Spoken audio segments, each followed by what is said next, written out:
This morning, we're shining the sunrise spotlight on a new exhibit at the Oregon Historical Society that's all about the history of Portland. Our Drew Carney is out of the studio and he is live in downtown Portland to give us an up-close look at the exhibit called Rivers, Roses, and Rip City. Drew, already some really interesting stuff I've seen there. Good morning, including you, China and Christine. Yes, very up close look this morning. This is actually pretty cool to me. So this looks like just a piece of wood, maybe a stump, but that is actually a wood pipe. You can actually see the opening on the top there. And get this, the city of Portland used to transport water through wood pipes. Maybe that's not so surprising to hear, but to me the incredible part is the city was still using wood pipes to transport water up until the 1950s. So pretty crazy. A little slice of Portland history right there. A big slice of Portland history all around us. So again, it's called Rivers, Roses, and Rip City. It's a new exhibit. It's also going to be a permanent exhibit here at the Oregon Historical Society in downtown Portland. I cannot go any further with this segment without introducing the executive director of the Historical Society, longtime friend of the show, Kerry Timchuk. What's up there? Knuckles on a Tuesday morning. Good morning. Good morning to you. So much to cover. It's kind of a hard part to the segment. Like, where do we go first?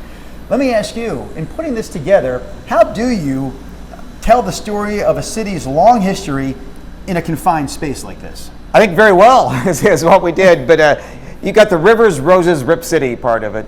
Rivers refers to the water, Roses the land, Rip City the community. So in this space we try to hit all those three themes: water, land, and community. Well, since rivers is the first word in that title, maybe talk about those rivers. You wouldn't have a city like this without those two big ones, the Columbia and the Willamette, and the way they fit around the city. But with water sometimes comes trouble. With water comes trouble. So we actually have video. A lot of our viewers will remember this. The flood of 1996. You won't forget it if you were living here at the time. This part of the exhibit speaks to that, and there's history here. Yes, we have photos from that 96 flood, but floods throughout time are also represented. Can you share a little bit of that history? Yes, in much worse floods than the 96 flood. I mean, the 1890 flood, the park blocks were flooded back in the floods. Of course, the Vanport flood, which destroyed the community of Vanport. And part of the reason that floods we have now are better is because of the community, people volunteering, of the building a seawall. So things have improved over the years. But being at, as you said, right at the intersection of the Columbia and the Willamette, weather causes floods. Floods are going to be part of Portland's history. Yeah, the people really stepped up in 1996 and helped build that seawall. I'll end this segment, China, Christine, and Chris, by zeroing in on that guy. Yes, that was President Bill Clinton, president at the time in 1996, visiting the city of Portland during that flooding event in the year 1996. We are just getting started, though, this morning.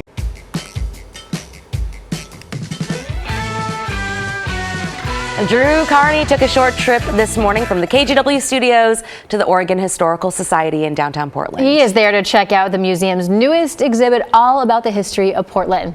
Drew is there checking out things that we have never seen before, including don't know what that is. They look like donuts. Donuts? I don't know. They're probably not donuts, though. No, they're not edible. Not edible, my friends. Okay, now I see. Artifacts that these are artifacts that represent some of the earliest Portland history. The exhibit is known as Rivers, Roses, and Rip City. It is brand new here to the Oregon Historical Society. It's not just a new exhibit, it's going to be a permanent part of the Oregon Historical Society. And with that in mind, I bring in the executive director, Kerry Timchuk, longtime friend of the Sunrise Show. Kerry, I've been here now for 24 years, living in Portland. And I feel like right now, the city is at one of the lowest points that I've experienced during my short time here. But history would suggest this is not new. Cities, including Portland, have ebbs and flows.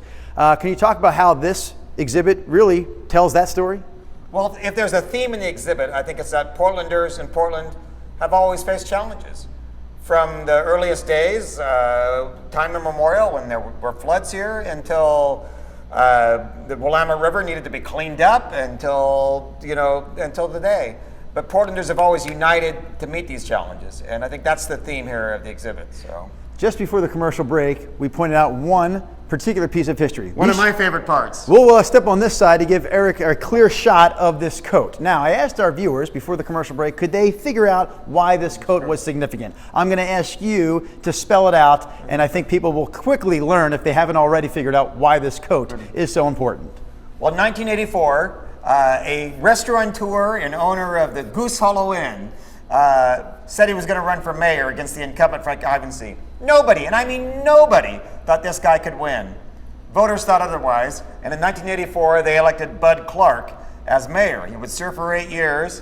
He was a little bit infamous beforehand for the poster that many people had of Mr. Clark facing a statue in a flasher-like pose. We're showing that picture right now, Kurt. You don't have to recreate it. We're showing the yourself picture. to art. This was the coat he was wearing in that famous poster photograph. And even a little more history, it belonged originally to a fellow named Jay Bowerman, the father of Bill Bowerman. Oh, wow. The co-founder of Nike with Phil Knight. Jeez. And Jay Bowerman was briefly governor of Oregon in 1910 when the current governor had resigned for health reasons, and Bowerman, as president of the Senate, took over. Given to us, a little more Portland history, this coat was given to us by Thomas Lauderdale. Oh my gosh. Pink Martini fame, who had come into possession of the coat and wanted us to have it, and here it is. So there's history within the history within the history, so to speak.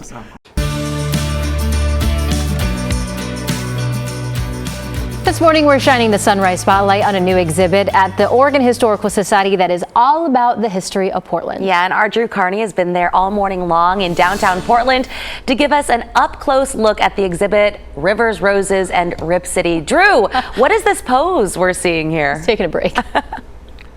Just thinking. The thinking just man. Thinking. China and That's Christine. true. Just thinking. Yes, thinking about the segment that is now happening live before your eyes. All morning long, we have been inside Rivers, Roses, and Rip City. It's the brand new permanent exhibit here at the Oregon Historical Society that is all about Portland's history. And there are so many artifacts, more than 500 pieces altogether, that really spell out the history of our city. So much to cover. We're going to cover just a little bit of it right here and right now, and I cannot do this alone. I come over here, I squeeze myself between Eric behind the camera and Carrie Timchuk, the executive director of the Oregon Historical Society. Before we get into a specific item that's right next to you, I want to talk big picture. Why did you guys put this exhibit together? It seems almost like a no-brainer, so I guess I would also ask, why now? Well, we are the Oregon Historical Society. Our job is to cover all of Oregon history, but we're based here in Portland, Oregon's largest city, and one reason was because people ask for this. Tourists come to town, say, hey, do you have anything about Portland? There is no Portland Historical Society. There is no Multnomah County Historical Society. We kind of act as that. So, and for that reason, as kind of a thank you to the voters of Portland and Multnomah County, who 3 times have approved a levy that supports us and allows all Multnomah County residents to come for free every day to the Oregon Historical Society, what better place and what better time, in this challenging time, to make the point that Portlanders have faced challenges and we've overcome them. I'm glad you brought that up. I'll repeat it. Multnomah County residents, free every day to come here and check out the Oregon Historical Society. All right, let's dive a little deeper into this one particular piece in the exhibit. Can you explain what this letter is, Carrie? Well, if there's someone who could have been elected governor of Oregon at the drop of a hat, I think it was the one and only Bill Schonely. Was proud to be one of his friends. And this letter was written to Schonely in 1970 by Harry Glickman, who was the founder of the Blazers. This is the official job offer, offering him the job of announcer at the princely sum of 1970 of $25,000 a year. Incredible. And eagle-eyed viewers will see he spelled Schonely's last name wrong. Unbelievable. Come on, Mr. Glickman. You can't spell Bill's last name wrong on the higher letter. You know what I love about this? And we're showing some of that Bill Schonely video right now to go along with this. Guys, I'm going to leave you with this last line. I love that Harry Glickman says to Bill Schonely, "We will do everything possible to assist you in obtaining a car, but I should state at this time that it does not appear that we will have an automobile company as one of our sponsors. So you'll get $25,000, Bill, a year, but we can't guarantee you an automobile." Love that little slice of history, yes? But you'll remember that Schonely's car that he had, the license plate was Rip City. Rip City, part of the equation. It's actually Rivers, Roses, and Rip City. Check it out, guys, at the Oregon Historical Society.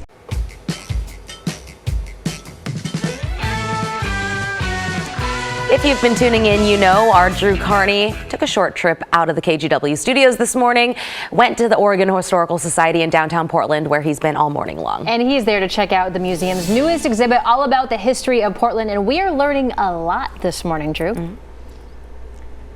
Yeah, packing in a lot of history this morning. That's correct, China and Christine. The exhibit is called Rivers, Roses, and Rip City.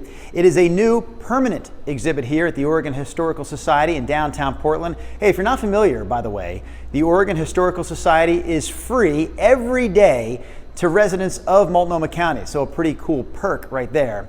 There is so much ground to cover here, and we can't get to every corner and every square inch of this exhibit during this final segment of the morning. So we're going to show you some video that highlights various parts of this exhibit while I introduce you to the executive director once again of the Oregon Historical Society. He is Carrie Timchuk.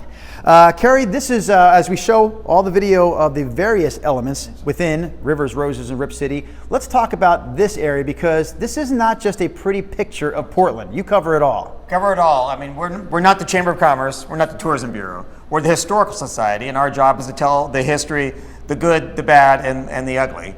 And one of the tragic parts of Portland history, Oregon history as it was up and down the West Coast, was the internment of Japanese American U.S. citizens during World War II, who, because they were from Japanese ancestry, were suspected of being spies and were put into internment camps. And some of the items here, a crate that was from a fellow named Robert Oga, who was a Japanese American who was interred. And then when he finally got out of the camps, he moved to Vanport. Oh boy. Which of course would be destroyed years later. Picture of the temporary detention center before they were shipped to Idaho, Wyoming, where the internment camps were.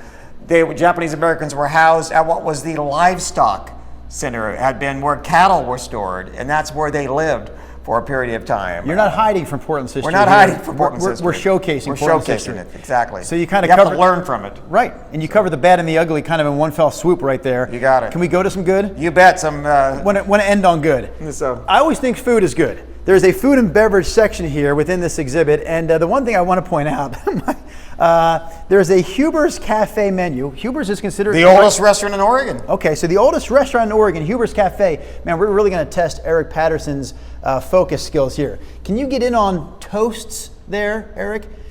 They have on the menu toasts. This is from 1940. Dry toast, 10 cents. Buttered toast, 15 cents. You want butter? You're going to pay 5 cents extra. I just thought that was a pretty funny look back at the food history of Portland. And now we end with this. Christine, China, Eric, let's end with some trivia. They have a trivia game here. I have time for one question. Everyone can play along. Here we go, gang. After the Vanport flood, many black families relocated to which Portland neighborhood? Albina or St. John's? Come on, gang. Albina. What the lady said. Correct. Okay. They were still I could tell. Christine still had that nervous hint I in did. her voice. I was knew you like, knew is the this answer, a trick Christine. question? I knew it. No, nothing tricky about it. Rivers, Roses, and Rip City, the brand new Portland exhibit here at the Oregon Historical Society.